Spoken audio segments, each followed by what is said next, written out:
Cageside with John Morgan. And welcome everybody to another episode of pay-per-view edition of Cageside with John Morgan. I'm your host, Eric McMahon, coming to you one day late, but in observance of Memorial Day. Thank you to everybody who made the ultimate sacrifice for us to be able to do this. Looking forward, UFC 302, Islam, Dustin, Paulo, Sean. Man, that gave me goosebumps just saying that out loud. Here to help break it all down, my man, John Morgan _MMA. He is John Morgan. What up, man? Man, I like you said, I hated coming a little day late, but obviously for a very good reason why we would do that. But because I was ready to talk about UFC 302, man, this is some meaningful storylines, some meaningful fights. So we get excited for every fight, but the pay-per-views are a little bit different. When there's titles on the line, it's a little bit different. When there's potential number one contender fights happening as well, especially with some of the characters that are involved in that particular middleweight matchup, it's going to be fun. It should be a very, very fun fight week that unfolds for us the next couple of days. Yeah, I mean, this one is just, it's hard to kind of say, is this a big pay-per-view or is it not? The odds are going to lean that like, hey, it's really not, but it's headlined by two guys that are really kind of just beloved, right? And so everybody is interested to see it. Lines be damned, right? Well, it's interesting, right? Because the betting line, as you said, you look at it. I mean, you see Islam Makhachev sitting there at minus 675, Dustin Poirier coming back at plus 490. Now, if you just took the names off and you said, here's a fight, and this is what the odds are, you'd be like, well, why do I want to watch that fight, right? As you said, like, man, it's pretty obvious to me who's going to win the fight. And look, stylistically, I guess you could say, look, Dustin Poirier has struggled in the past with grapplers. Islam Makhachev is an elite level grappler, but there's so many little nuances in this that make this thing different, right? And number one, as you said, just fan favorites. I mean, Islam Makhachev working with Khabib Nurmagomedov again, in the gym, father's plan continues and where he stands. I mean, he's incredible. And we've started to see the personality of Islam, the dominance of Islam, the number one pound for pound fighter right now. But then Dustin Poirier, right? I mean, you're not a fan of mixed martial arts and also not a fan of Dustin Poirier at the same time, right? He's got the personality. He's a good family man. He does great things in his community, and he's an amazing fighter, right? He's got a fighting style that we all like. He's going to go in there and he's going to throw hands and he's going to look to knock you out. So, I mean, yeah, he's going to brush back the hair a little bit. He's going to pull down on the shorts a little bit, and then he's coming at you. And he's we love both these guys, as you said. And Dustin, look, man, he knows. He said it. This might be my last crack at that. And there's a little bit something extra, right? When somebody knows back against the wall, man, it's all or nothing, right? Burn the boats, man. There's nothing to leave for the swim home because we got to do it right now. So that brings a little bit of something extra to it. And, is Dustin Poirier going to be intimidated by the moment? Is he going to be, overly? No, I mean, this guy's been in these big positions, in these big spots. So, yes, cursory, look at the odds, you might say, well, why do we care about this fight so much? But when you really get into the two people that are there, what's at stake, who is going at it, man, I don't know how you can't be excited for this fight. I'm tremendously excited, Mr. Morgan. Yep. But I want to add, before we get into breaking this down, because there are, I'll save it. Before we get into breaking this fight down, do you agree with Vegas? It's hard to say. Probably, yeah. I mean, I do. Look, I think Islam is that guy, man. I think he is that good, and I think he has the ability. But, we could save it as well. But look, there are paths to victory for Dustin Poirier. There absolutely are, and he's dangerous. And it's one of those that it only takes so many. I don't know, man. Minus 675 is pretty big out there. Do I believe that he deserves to be a significant favorite? I do. Is this maybe a little too significant? I think maybe. I mean, this is it almost looks like we don't even need to have the fight, and I just disagree with that. If I was handicapping it, I'd put it like minus 320, right? Right. That's somewhere I would put it because I think they're competitive on the feet. Islam is definitely, I think multiple notches ahead of them on the ground and in the grappling and in the wrestling department, right? So that's why I put it at 320. So I do think 675 is out there, right? But let me throw this there. Let me throw this at you, right? I'll credit the great Dan Stupp, my old editor, MMA Junkie, who used to use the implied odds indicator. What does the odds indicate is the likelihood of victory? And so I just pulled that up. A minus 675 indicates an implied probability of 87.1% for Islam Makhachev. 87%. So if they fight 10 times, he basically wins 9. I don't know. I mean, maybe not. It seems high. I'm going to start with what I think everybody is going to say striking is the path to victory for Dustin. And logically speaking, yeah, heck yeah. I want to go a different way, and then we're going to get back to the striking, because I think depending on how you attack the striking is a path to victory. But I want to take it one step further. Deep water. Deep water is the best path to victory in this fight, right? You get him into round 4 and you get him into round 5. That's how Dustin wins this fight. Yep, I 100% agree with that. And we know that Dustin Poirier, to use a cliche, he's got that dog in him, right? He's going to be there in round 3, round 4, round 5. He's going to be there to the very end, and he's going to be dangerous, and he's going to be throwing hands.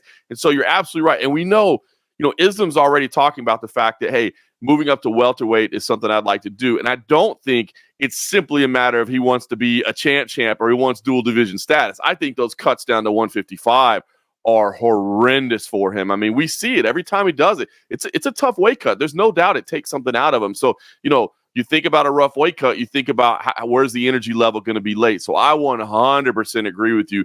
It's about the striking, yes, but yeah, it's about the striking late and surviving that vicious early onslaught from Islam Makhachev and the strength and the power that he brings to the table.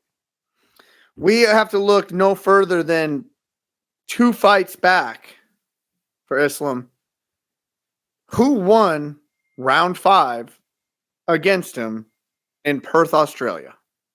Alexander Volkanovski, right? I mean, the man that he would come out and clobber later on, right? I mean, second time around didn't go so well, but you're absolutely right. That's what got people so excited about, potentially seeing it again. Now, I think we saw it a little bit, too soon, and not necessarily the circumstances that we should have seen it. But, listen, man, that was a problem. And that just goes to show you, man, if you can be there late, there are opportunities for you. And no offense to Volkanovski, but, he's not going to crack the way Poirier does at 155 pounds. So that's a whole different ballgame. And we saw that Volkanovski could get off against Islam. Now, none of those shots hurt him at all. And I think the crowd amplified a lot of what we think the meaning of those strikes were. But it doesn't change the fact that he was getting touched against Alexander.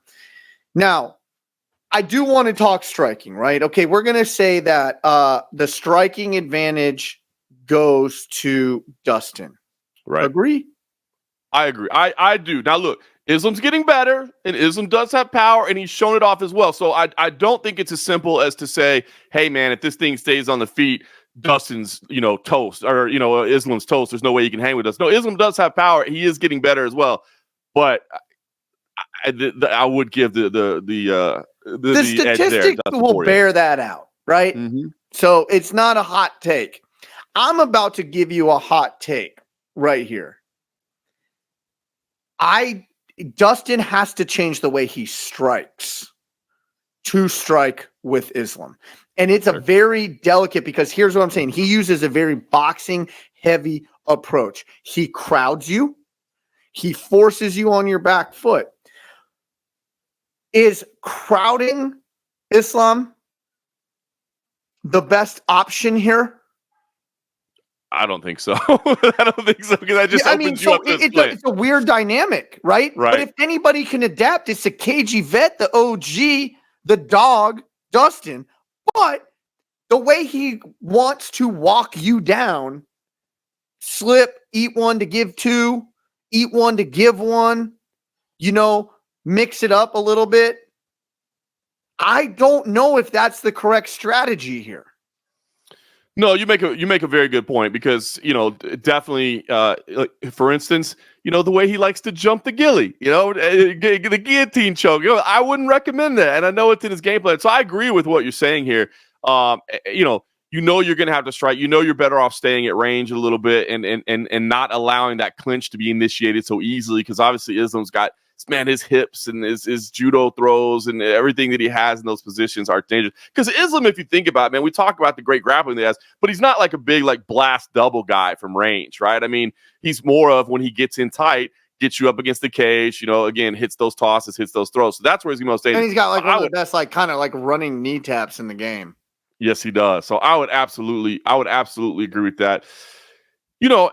Here's the thing that I think with the striking is, I have heard, I think Javier Mendez did an interview where he said that, he believes the Islam striking is on par with Dustin Poirier.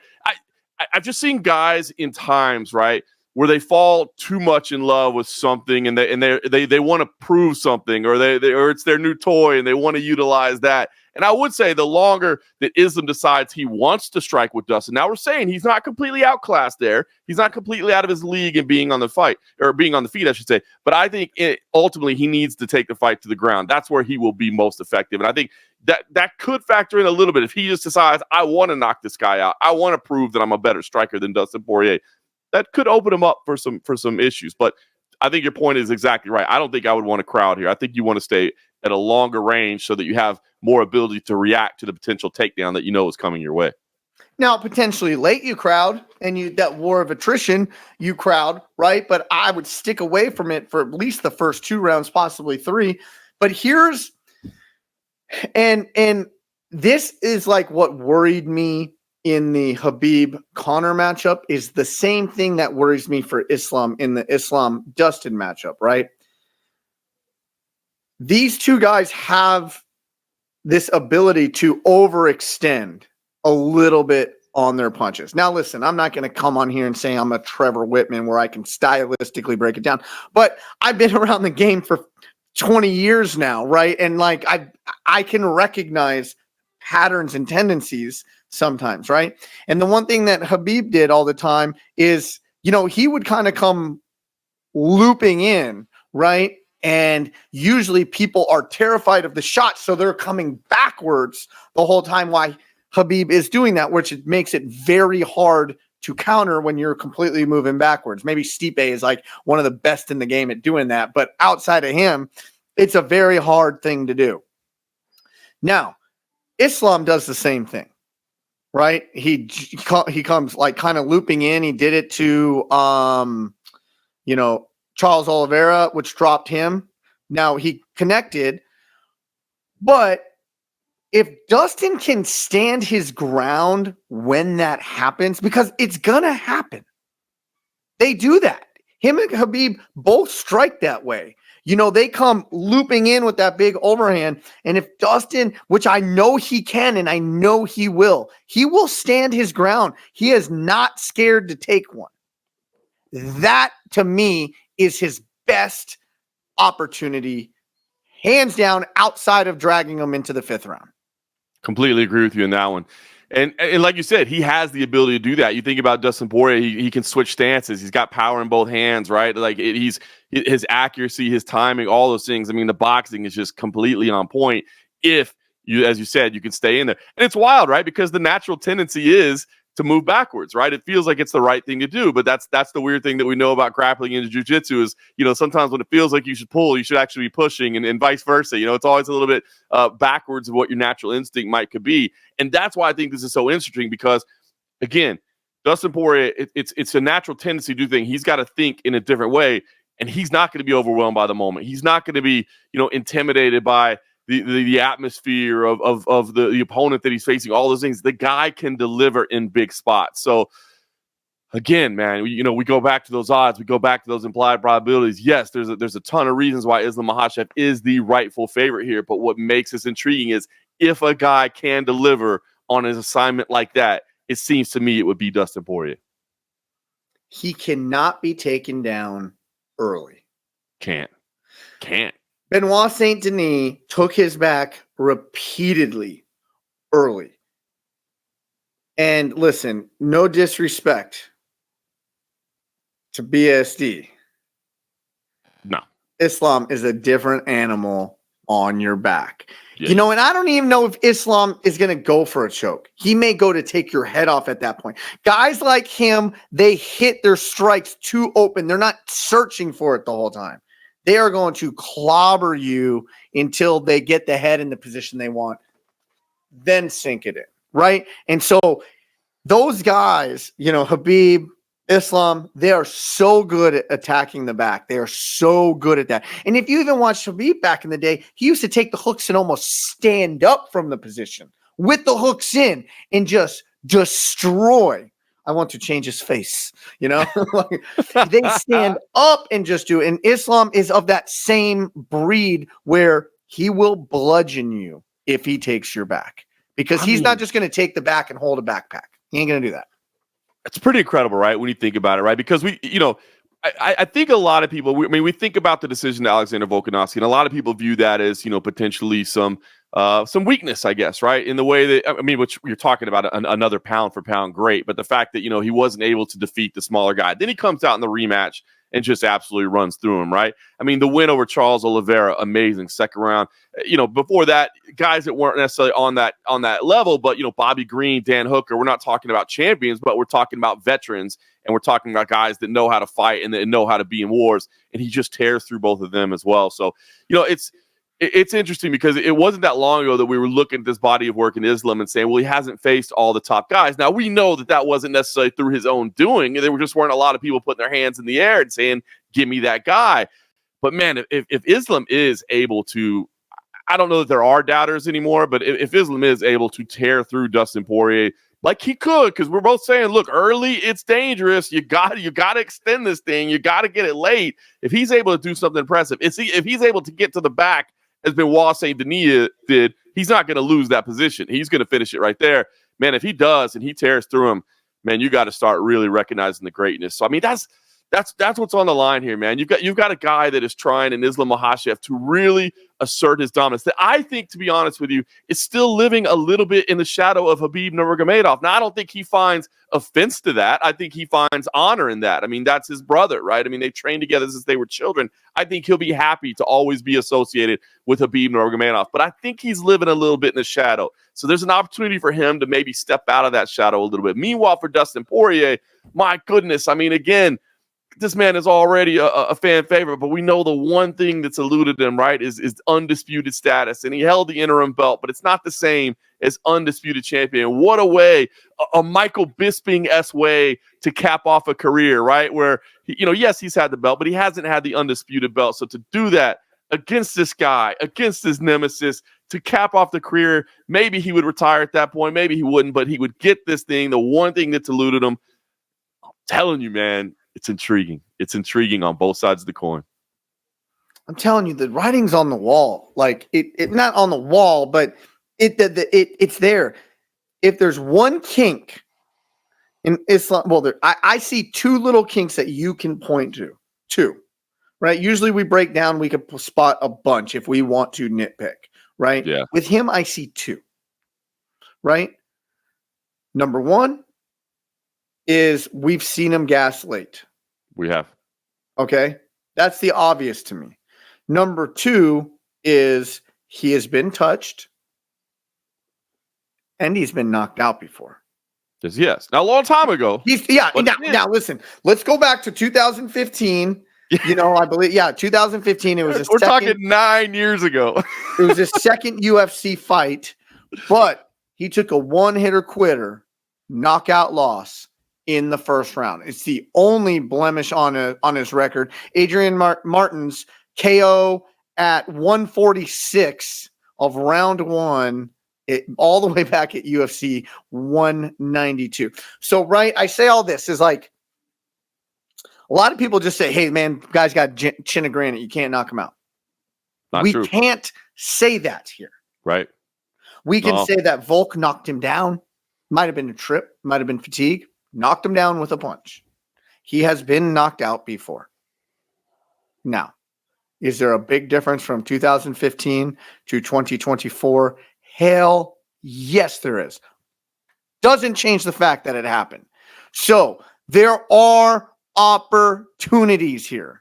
And that's what makes this so intriguing, right? Because you're spot on with your assessment of where potential flaws are, right? So if I want to capitalize on that, what do I need? I need to find me a guy who never stops in fights, who will be there late. And oh, by the way, I need him to be able to crack as well. I need to pack some power in there. Did I or did I not just describe Dustin Poirier as a fighter, right? I mean, so that's what does make this intriguing. Islam Makhachev, oh, I'm getting chills now just thinking about it. Islam Makhachev is the guy. He is that guy. And he has, I mean, he could absolutely win this thing early. But again, you identified 2 potential flaws. That's all you can do in fights, right? That's all you can do. I mean, chaos is chaos. Things happen in MMA. But when you're putting a game plan together, what's the smart way to put it on a game plan? Is to find potential opportunities, right? And then you got to find a way to capitalize on them. Well, by the way, this guy can capitalize on the 2 potential opportunities there may be to unseat him and to take out this top pound for pound guy. So, and again, and it's an intangible, but Dustin Poirier, again, back against the wall. It's all here now or never. It's this could be it. All those things are there. I mean, now it sounds like we're talking about a movie script versus an actual fight breakdown, but that's what makes this sport so great. It is a movie script sometimes. You know what I mean? It is these things. It is these insane moments of human accomplishment and of just defying the odds. And if there was ever a guy, it's Dustin Poirier. So I'm intrigued. I think this thing could play out a whole lot of different ways, and I think it's gonna be a great way to wrap up 302. So clip notes on this breakdown. Number 1, Islam, close the distance, make it ugly early, get on the inside. You don't even have to take him down right away, man, but just get on the inside, kind of drain that gas tank. The less Dustin has at the end is going to benefit you, because even no matter how much you drain it, he's still probably going to have more at you if it does go 5. So we want to eliminate that, and we want to rough him up a little bit. Get him to the ground, take his back, choke him. Best, easiest path to victory, right? Right. But he can crack on the feet, so let's see where that goes. Dustin, keep your range. Fight your urge to crowd him, to walk him down. Fight that early on. Survive early. Extend it into deep water. You have a good chance if you do. That's in my back of the napkin math research. That's how this breaks down. Spot on. I think you're spot on, man. Obviously, your technical analysis is always sharp, and I 100% agree with you. If I'm game planning for you, because when I'm game planning, I'm looking for the path of least resistance, right? Could Dustin potentially? I mean, obviously we joke like if he actually would hit a guillotine choke, if he actually hit the ghillie to win this. Now we are talking about a movie script, but is it possible? Sure, anything's possible. Is it possible for Islam Makhachev? He's shown some power on the feet. Is it possible for him to land one of those crazy head kicks or to land a big shot? It is. But I wouldn't recommend it. So exactly the way you laid out is exactly the game plans I would recommend. And we see who can implement their will. Alrighty, co-main event. Like, not to be, as they say, not to be outdone, but not to be outdone. Co-main event.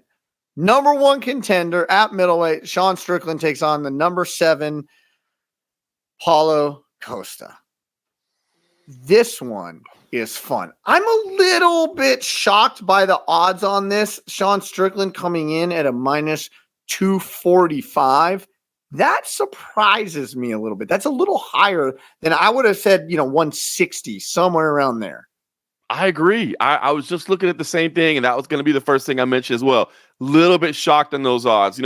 Again, we talked about the main event and maybe being shocked at the odds there, but okay, I get it, the reputation. But I'm a little surprised with this one as well, especially, and listen, Sean Strickland, obviously phenomenal fighter, man. He really is. And so, he, deserving, I think, of, as you said, being a slight favorite here. But we have seen him get cracked before, right? And Paulo Costa can absolutely deliver that type of assault early on, man, and he can be a danger. Do I feel like, especially at this point in time, that Sean Strickland is the better overall fighter? I do.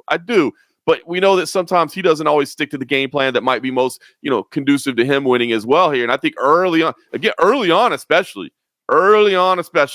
this is dangerous for Sean Strickland. Paulo Costa is a monster in the early going. Paulo Costa has 3 losses. Now, they're 3 of his last 4. Right. But Izzy, Vettori, and Robert Whittaker, right? And outside of, Robert Whittaker fight was dope, right? But Vettori looked horrible there. Izzy, he looked horrible there. Yes. Comes back, kind of runs through Luke Rockhold, even though a lot of people are saying you didn't get the finish. You could have got the finish. Dude, listen, he dominated there. He dominated like a stud in Luke Rockhold, right? And then follows it up with, honestly, in a loss, an amazing performance against Robert Whittaker, okay? This is such a dangerous fight for Sean Strickland. People aren't – the UFC has the confidence still in Paulo Costa. They re-signed him to a multi-fight deal for a lot of money. They see the value in this dude. He is excitement. Now, if he presses the gas early, tries to overwhelm, he can get this done. Absolutely. And, you know, this is one, too, that is intriguing, right? Because the fact that it is 5 rounds, that's what, and I think maybe that plays into the odds as well. Because, again, after, I don't know, 7 minutes, 8 minutes, like, I mean, Paulo Costa, let's be honest. I mean, he's always going to be dangerous, but he's most dangerous in the early going, right? Mm-hmm. And I agree with you. I think if you're Paulo Costa, I think that's what's going to be interesting to see is how he plays this as well. Because on the one hand, you could say, hey, man, I need you to settle a little bit as you start out. We might be in this thing for 25 minutes, so I need you to just kind of pace yourself a little bit. I would not recommend that whatsoever. I would imagine the corner advice needs to be like, look, man, we're getting this done in the opening 5 minutes, so I want you to absolutely overwhelm. Because that's what this guy is. He's a berserker. He's a behemoth. He's a scary dude. He's a juggernaut. I mean, he's that guy. So come be that guy. Monster. I don't care if you pace yourself or whatever. That is not the path to victory. You can pace yourself all you want. Sean Strickland is going to be fresh as a daisy in round 5. You are not, regardless, even if you were sitting on a stool, you're not going to be as fresh as Sean Strickland in round number 5. 100%. And so I think you just have to embrace that, right? And that may sound weird. I mean, maybe it sounds terrible, but I think that's the way you approach it. I mean, to maybe say like, we're not even thinking about 4 and 5 or maybe even 3, because we really look, it's kill or be killed out there, right? We're going out on our shield one way or the other. Either we're destroying this dude in the opening 5 minutes, or we're just going to be exhausted and he's going to wear us out in the second. I mean, I just think you go for broke, man. And that's what I think makes this so exciting, is I think you just say, man, lean into who we are, and let's just go out there and let's try to get. Fight him like you fought Yoel Romero. Yeah, 100%. Just go for it. Go do that. That's it. Because that's what I would recommend. Fight him like you fought Vettori, or if you fight him like you fought Izzy, Sean Strickland will literally eat your lunch. I mean, like literally, he'll knock you down, then eat your lunch. All right. He will eat your lunch. That is tailor made for him. You cannot try to go shot for shot with him. You have to bulldoze him. And you know what? That's, really, if you look like Alex Pereira, that's what he did. Crowded that space immediately, moved forward. Boom, boom, boom. Done. Mm-hmm. I think that's what you do. Now, I mean, look, is Paulo, as technical as Alex Pereira? No, he's not. But he's scary. When he is on his game, when he was being that aggressor, when he's being that powerful dude just pushing forward. I mean, that run that he went on, just first round knockouts, second round knockouts. I mean, the highlight film that he was putting together to get to Yoel Romero. And then, like you said, I mean, look, the criticisms around the Adesanya performance, around the Vettori performance, and don't forget the Vettori performance, the weight change, all that stuff that was going on. It was weird. It was weird. But I think he's answered those questions over the last 2 fights. Look, he deserves to be there, and he is dangerous. And I'm sure Sean Strickland is aware of that. I mean, obviously, Eric Nickstick, that team around there, man, they're brilliant at game plans. But, I mean, we've seen it, right? Like, there's no way that they game plan for Sean to stand with the Lex Pereira. Like, there's absolutely no way anybody in his corner said, let's kickbox this out and see what happens. And he did it. You know what I mean? So, hold on. Time out, Mr. Morgan. Who in this world told Sean Strickland that he was going to go toe to toe and stand toe to toe with Izzy? Nobody, just Sean. You're himself. lying. There was one person that I know, and one of them is on this little call right now. I forgot about that. Yes. I just said, man. Okay. Anyways, I just want. Nobody ever broke their arm patting themselves on their own back. But anyways, I digress. Go. But yeah, no. It's just so I think that's what you got to do. If you're Paulo Costa, you just come out, create chaos early, and see what happens, man. If that means that you suffer a loss later on, it's all good. I mean, I think Paulo Costa, he's exciting. He's funny on social media. Like, these two, look, they're going to be the star of the press conference, I think, right? Yeah. I mean, when the press conference on Thursday night, no disrespect to the main event, but Dustin Poirier is not going to talk trash. He's too responsible. Islam Makhachev is kind of funny. He's got that dryness, but obviously he's got to go through some language changes and some translating, so it's not going to be quite as fast and off the cuff. But those two dudes are going to steal the show, and they're going to have a lot of fun. It's going to be a fun fight. If Paulo Costa loses this fight, I don't think the UFC looks at him with any less value. The guy is entertaining. He's exciting. He brings it, and we're talking about guys at the top of the division. Yes, it would be terrible for him to suffer another loss, but as you said, the names that he's losing to, he's right at the top of the division. So for me, I just think you treat this like a 5-minute fight, not a 5-round fight. You go out there and create chaos and see what happens. He is what we call a savvy vet now, right? He knows what his role is. There is no way on earth he is going to come out and play this cool. No. Right? There can't be any way. And he is going to have to come out because honestly, when you see him sweating and just his muscles are just jacked to the gills, and he is coming forward, swinging bombs. There might not be anything more terrifying in this world. That dude is scary, man. That dude is absolutely scary. It's fun to watch. It's exciting. Like you said, it may not last 5 rounds, but for 5 minutes. And look, who doesn't like that? What fans don't like two dudes just throwing down right in the middle of the cage right from the start? You know what I mean? I think that's what we should see here. But what I can say though with Sean Strickland is that. I mean, I don't know how many KO losses. I can only think of one off the top of my head. Okay, he's got 2 KO losses. One to Alex Bahia that we all know, and then he took a spinning wheel kick back in 2018. Okay, yeah. So, and that's back when he was cutting to 170 as well. You know? What I mean? Yeah. So. Okay, so there we go. I say all that is Sean Strickland. Almost to a degree, like with his Philly shell and how he's rolling with things, is inviting you to throw massive power at him, right? Because he doesn't mind, as long as it's not clean, he does not mind taking one. Even if you look back in the, right before he got the title shot, I forgot who he fought. It was Abu Magomedov. Yeah, Abu Magomedov. Yep. That guy just emptied the tank on him. In round number 1. I was there, right? He emptied the tank on him. He gets up after the round 1, clearly lost round 1. But he was like, hit me as hard as you want, grapple with me as hard as you want. It's only a matter of time. That's what makes Sean Strickland so good. It's not that he's this masterful technician, right? He has an amazing ability to not get hit clean, albeit twice, right? In his 2 KO losses. He has this masterful ability to not get hit clean. I mean, look at DDP sat down Whitaker with a jab. That's how hard he hits.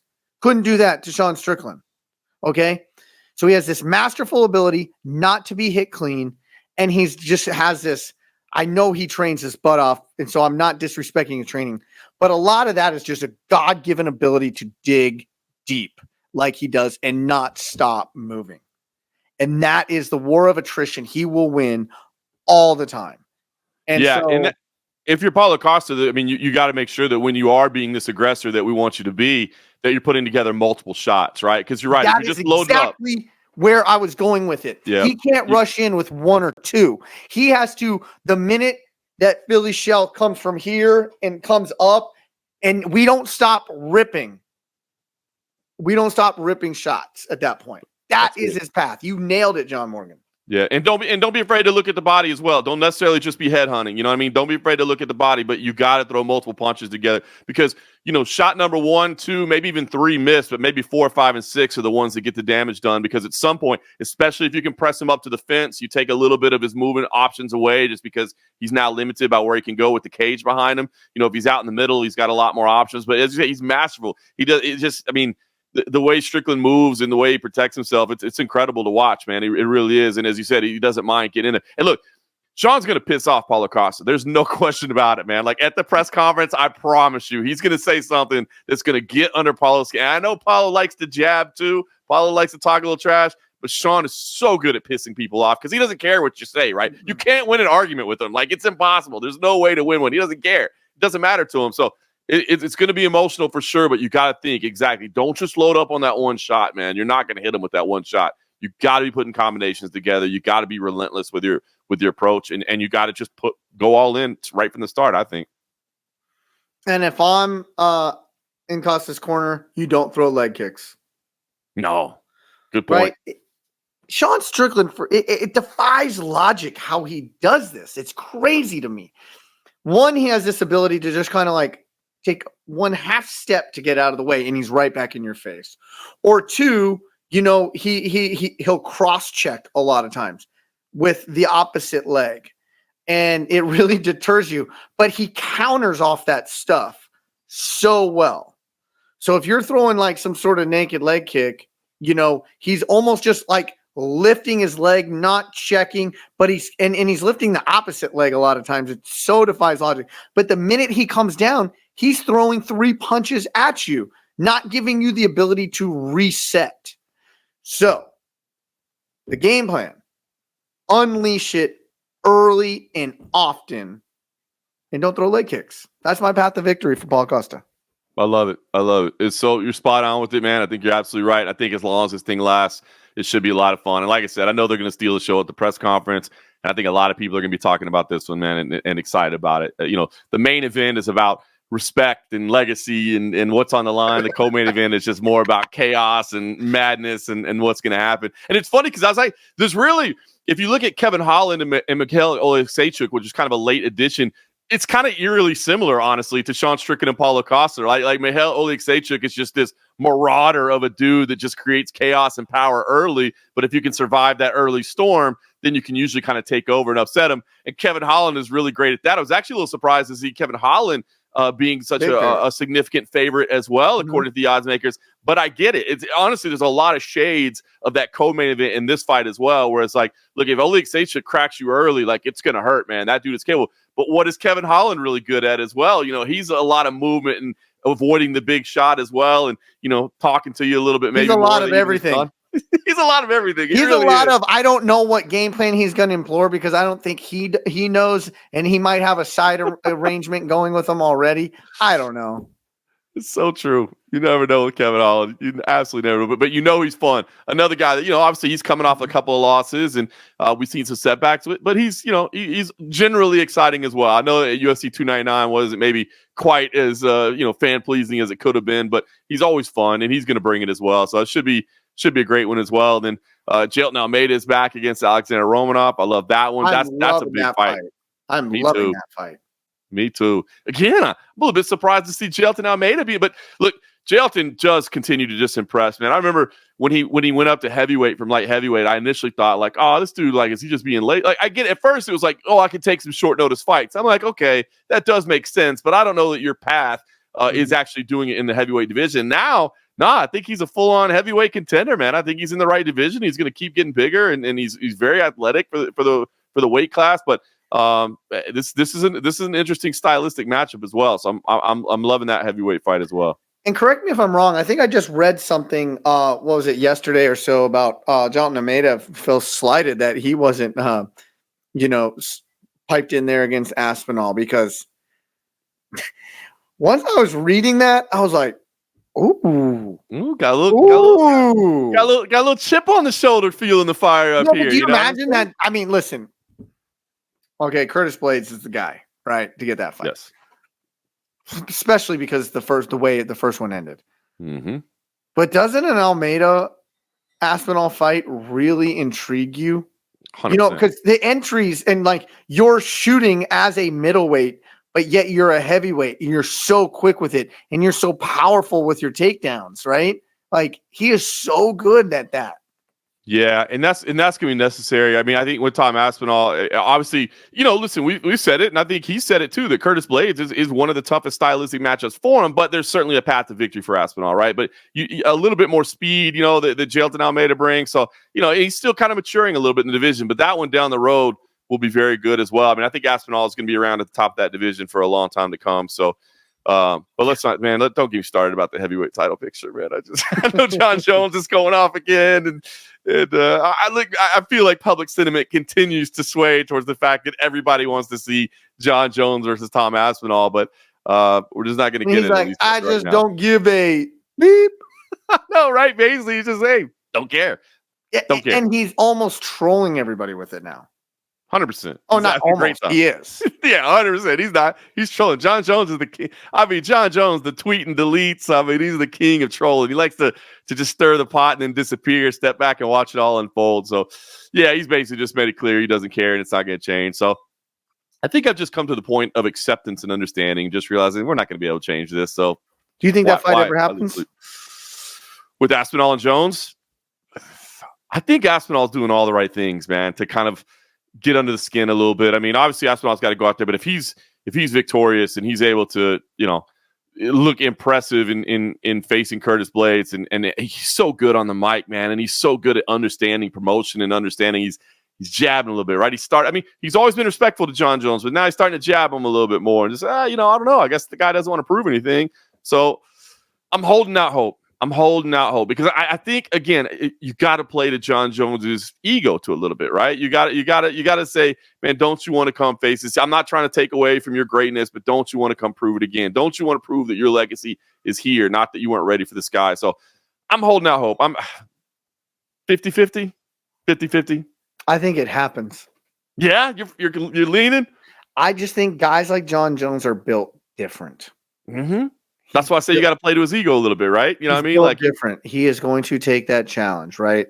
In my opinion, but he's not going to do it without making you wait. Like, I can see it being a whole other year, and him just being like, "No, dude, this is on my terms. It's when I say, how I say, when I say, and where I say." I literally can see that happening.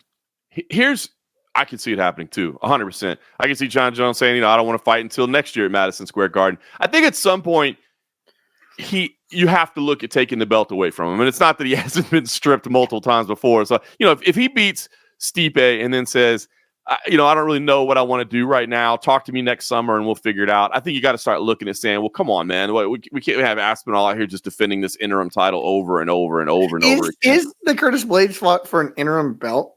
Yeah, he's defending his interim title. The rarely seen interim title defense. So, and I mean, it starts to look a little weird after a while. So, but I don't think Jon cares. I don't think Jon's like, dude, belt, no belt. Does Bruce Buffer say the reigning, the defending, undisputed interim? How do you announce that? You can't say undisputed interim, right? I mean, I know. That's what's funny though, really, right? Is that like even when Jon Jones fights, you say the undisputed champion. Well, no, there is a dispute because there's an interim champion, so it is disputed. You know what I mean? But granted, semantics, of course. But yeah, he's defending an interim title. That's weird. All right, last thing before we get out of here. Mm-hmm.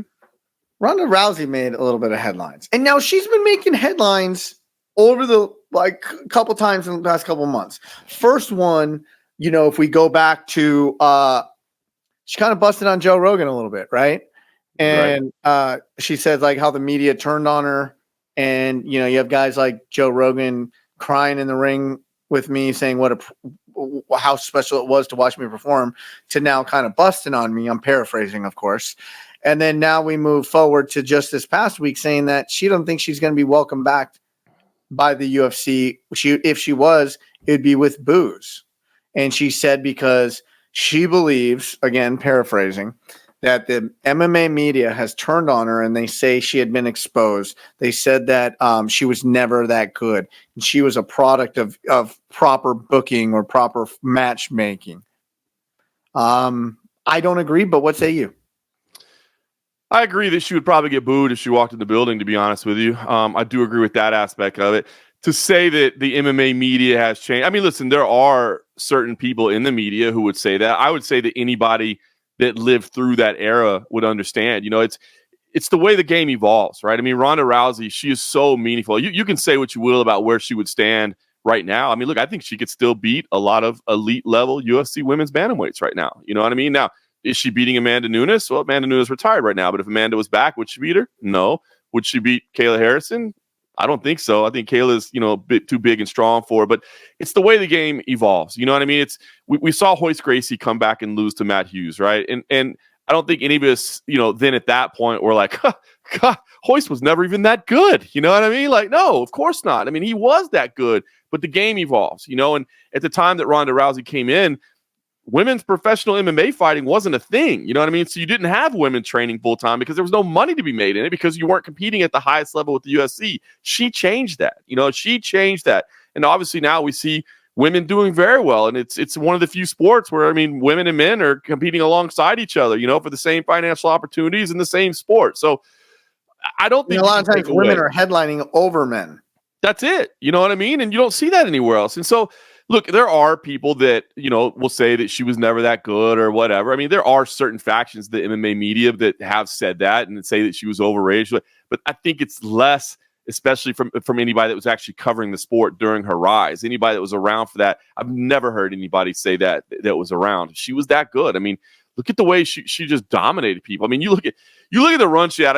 Okay, the arm bars, it was incredible. You can look at some of the things that like Kat Zingano did, that Alexis Davis did, that Sarah McMahon did. You can say the mistakes that were made there, but still, she's winning fights in seconds. She won, 4 fights in a row in like 66 seconds or less. That's insane against anybody, competing that level. So she's, look, I don't think it's so much about people that are discounting her skills. There are some that do. I don't see that many. I think more people are frustrated by just the way it ended. Now, I've always stood out and say, look, these athletes don't owe you anything. This idea that she had, I wish she would have come and talked to the media in Australia. I've long stood that I felt like that was a mistake. Now, I understand that, she had just been concussed, but let's be honest, we send champions out there who have been dethroned quite often when maybe medical attention is the best thing. But I don't think she was ready to face the media. But then when she came back against Amanda Nunes, and she didn't do any pre-fight media whatsoever. She didn't speak to anybody. I think a lot of the media felt kind of slighted by that. I don't think anybody owes you anything, but I think it would have helped her reputation. I've actually thought about reaching out to her camp and see if she would talk to me. You know what I mean? Like I actually called some of her amateur fights at Tough Enough and was very high on her from the beginning. I covered her run for Strikeforce. I would like to talk to her. I don't think she owes us anything, but it would be nice to just hear from her because, she started doing more interviews, and these folks that she's doing interviews with, they are asking her about her career, but obviously they're not fight media, and they didn't necessarily live through that. And so I don't know that they can go back and revisit and talk about it and ask the questions that we would ask as MMA media. But I do agree that she would be booed right now. I think it's a damn shame, though. But I will sit here and say that I don't think it is fair whatsoever to discount who she was, what she meant to the sport, what she continues to mean to the sport. I don't know. I don't know if she'll look to mend that reputation or to change that reputation if she cares to. But I'd like to talk to her. I would. I've actually thought about several times over the years. I never have reached out to her team or reached out through the UFC and see if maybe she'd be willing to do an interview. But maybe it's worth throwing out an invitation. The time is now, Mr. Morgan. See what we can do with Grind City Media. We're doing some interviews with Grind City Media. Just got done talking to Frankie Edgar this morning. Ronda Rousey might not be a bad interview to have on the Grind City Media platform.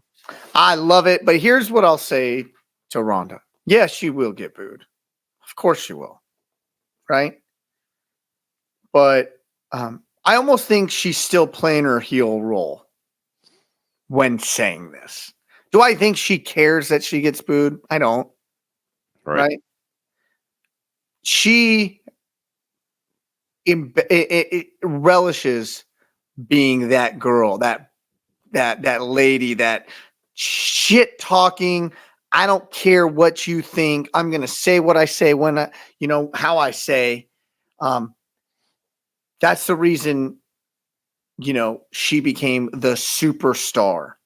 She was a UFC star. The minute she won the belt, they put it on her. First ever women's champion. She was a star then, right? Because she birthed the division. She birthed the women's opportunity in this. She was a star right then and there. Where she became a superstar was that I'm going to say what I want, how I want, when I want, and I don't give a damn what you think about it, right?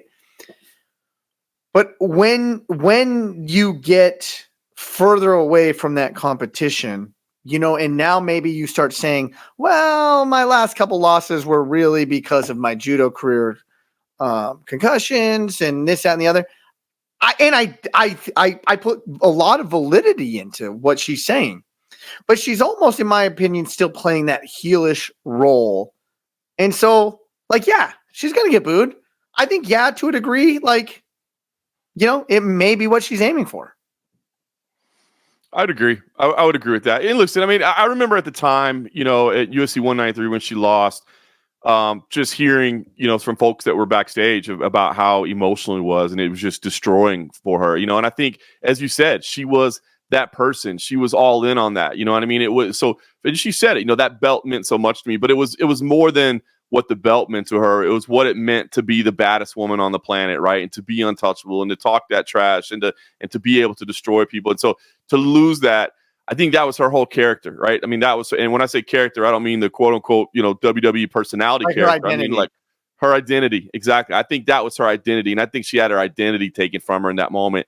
And it was hard for her to come back out and just be like, I think of some of those, Dominic Cruz after losing and coming in and being humble and talking about it. And I think he gained so many fans. I think that she would have gained a ton of fans had she been able to come back and show a little bit of humility. I think that goes a long way, and I think it would have gone a long way towards helping her, but I just don't know that she had that in her at the moment. Is that a character flaw? I don't know. You know what I mean? But it's part of what made her who she was. I mean, that's what I think sometimes you have to remember. Love people on, you almost can't use it against him. It's kind of like I always say, like, it's a blessing and a curse. So apparently, I mean, that's what it's a blessing and a curse for her. It's what made her the superstar. Yeah. And it is. It's exactly what made her. And it not only is it made it it's just what drove her. You know what I mean? Like, dude, it's not easy I can't even tell you how much pressure she had on her, man. It was wild. The amount of interviews that she was forced to do, I shouldn't say forced, but I mean, obviously she was helping to spread the gospel of the UFC and of women's sports. And I mean, it was amazing to see back then, the first time she did an open workout in Southern California, had a UFC 157, her UFC debut, and, seeing, women and their daughters and their soccer moms and all these showing up to the open workouts that had never been there before. You know what I mean? It was always a boys club of people going to these gyms to watch things happen, and just how instantly she changed things. I remember an open workout session in Fashion Show Mall here in Las Vegas, and seeing like a young girl like shaking as she was taking a picture with her because it was the Beatles to her. You know what I mean? And so, like, she means so much to the sport. And so I think anybody that tries to go back and denigrate what she meant or what she accomplished is doing themselves a disservice. You know what I mean? But I would love to see her come back, man. I kind of wish she would come to a UFC expo or come to a UFC fight. She probably needs to do a couple interviews first and maybe, show a little bit of toe in the water. A little bit. I'd like to see it. You know what I mean? But she did. Did you watch that? I don't know what they were called. UFC Fight Pass. Those kind of like, where they added like cartoons to the little segments with her. Oh yeah. I remember those. What was that called? They call it either.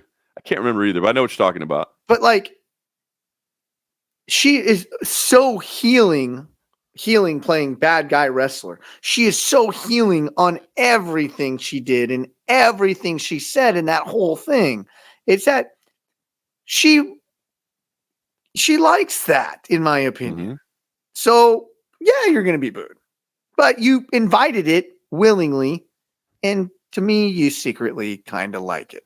I may be wrong. Well, no, I mean, look no further than first of all, one thing that just came to mind, about her speaking to the media before the loss to Holly Holm. I remember she did a media day. She talked to us in the media for like 50 minutes. That was back in the day where everybody was in a room at the same time, and she sat there calmly talked to us for like almost an hour. So it's like it's been since the Holm loss. But yeah, I mean, look no further than like the Miesha Tate rivalry, right? When Miesha tries to extend her hand to her to be like, hey, you got me, all that intense rivalry between the two of them. And you remember in the cage, she tried to be like, hey, extend the hand, you got me. Yeah, and Ronda just like turns around, she's playing the heel, as you said. She enjoys it. So I guess this is part of it now, but I don't want to see her excommunicated from the UFC and MMA community, man. I'd love to see her come back and to be a part of it because she deserves a lot of respect. There's not a woman on the roster that doesn't owe her at least a little bit of a debt of gratitude. Everybody does. 100%. It would have happened eventually, but she's the one that got the ball rolling. She's the one that got it going, got women in the UFC, and created this platform and opportunities that there are for women now. So, yeah, man, I hope she's back in the fold at some point. I hope John Morgan reaches out with an interview because I think, I think somebody with your stature in this game is one of the only people that she'll really dive into with. And I think she has a lot of pressure on her, but now, John, you have a lot of pressure on you because you owe it to the fans of MMA. I will at least reach out. I will try to make it happen. I don't know that she'll say yes. She's kind of shunned everybody. But in like really digging in, I don't think there's too many journalists out there that have the staying power that have been through all of it that is going to resonate with her. She can be like, piss off, But John Morgan calls. He was there through it all.